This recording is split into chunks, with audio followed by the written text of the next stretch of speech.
It's going to be a short comparison video for the heater core for the Rambler. So what was happening is this is the original heater core, and as you can see, it's made of brass. What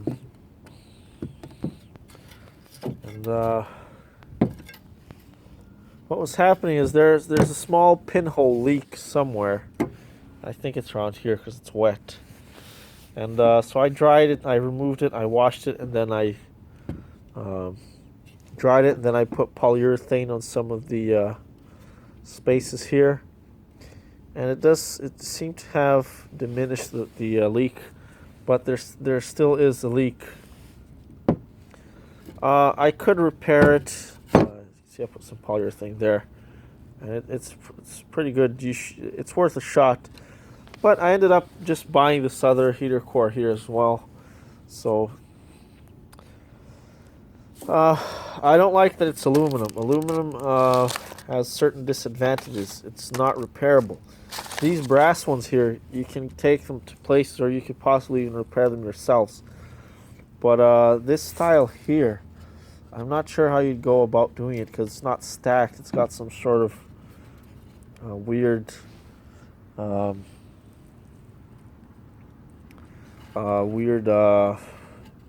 things, layers here. I don't know exactly what to call these things. But anyways, this is the original one, guys. It's over 50 years old, and as you can see, it's pretty much intact. But the problem is that little pinhole leak, it starts to evaporate, and then it fogs up the windows, and then it's not healthy as well. You don't want to be breathing in that shit. So anyways, I just thought I'd try this one. I'm going to end up making another one. I'm actually going to make one from scratch.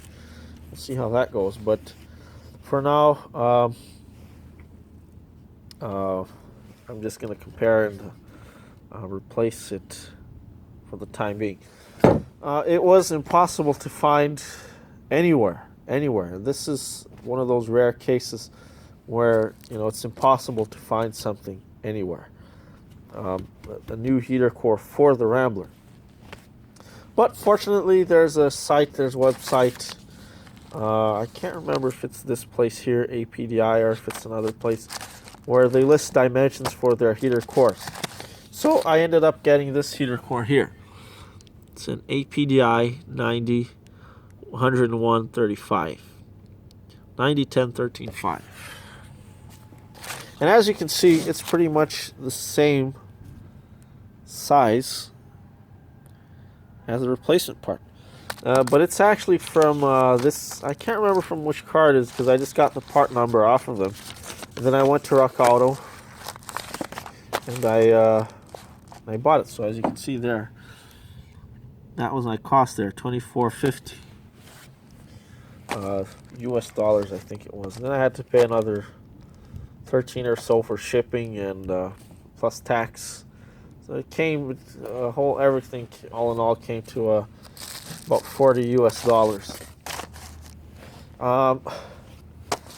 So yeah, they're pretty much the same. The only difference, see if I put one on top of the other. So it's a little tiny bit wider, the original one. It's a little bit longer. Newer, this one here is a bit shorter.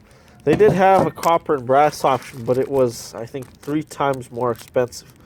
So I just bought this one for the time being, and then I'll make one when I get the chance. This should get me going for a few years, I hope. So the downside to aluminum is, like I said, you can't. It's very difficult to repair it. And it doesn't last nearly as long. Aluminum is much more reactive and sensitive than copper and brass. Brass is much more inert. So aluminum tends to react with the coolant because the engine has different metals in it. The engine itself is cast iron, and then this here is aluminum, and there's liquid flowing through them. So that creates electrolysis. It creates an electrolyte solution. And if the coolant is too concentrated, then it could corrode the aluminum. So, and it's, you know, it's flimsy. Aluminum is light. It's good for airplane wings. It's got no place in heavy duty automotive. But you know, it's one of those things where it's I don't have the time right now to make a heavy duty heater core. I already have the materials to make it, but I just don't have the time right now. So, and I just wanted to, you know, like I said, I just bought this one here. So once again, it's a 90, 101, 35, and the only difference, I'll show you what it looks like inside the heater core box. As you can see, it's hitting something there. It's like it's hitting this corner here. Well, it's the wrong side.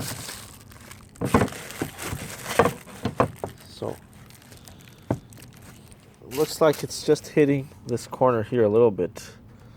So I might just have to grind this off, maybe bend. I don't really want to mess around with this radiator heater core here.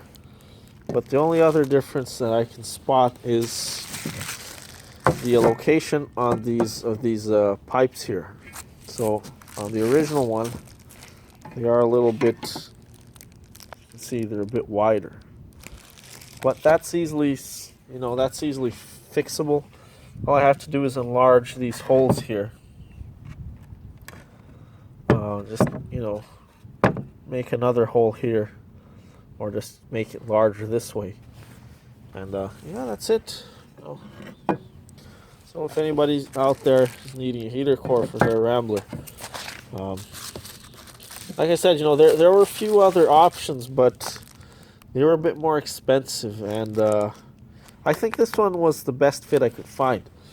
They had the same part here. I think it's a different part number though, but they had the same. If you look up this part number on RockAuto, you'll see.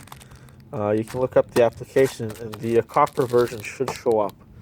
So if you have some extra cash that you want to spend, that's the way to go. These things, you see, I don't think they're soldered up here. I don't really trust these things. See, they're got these pressed in sections here.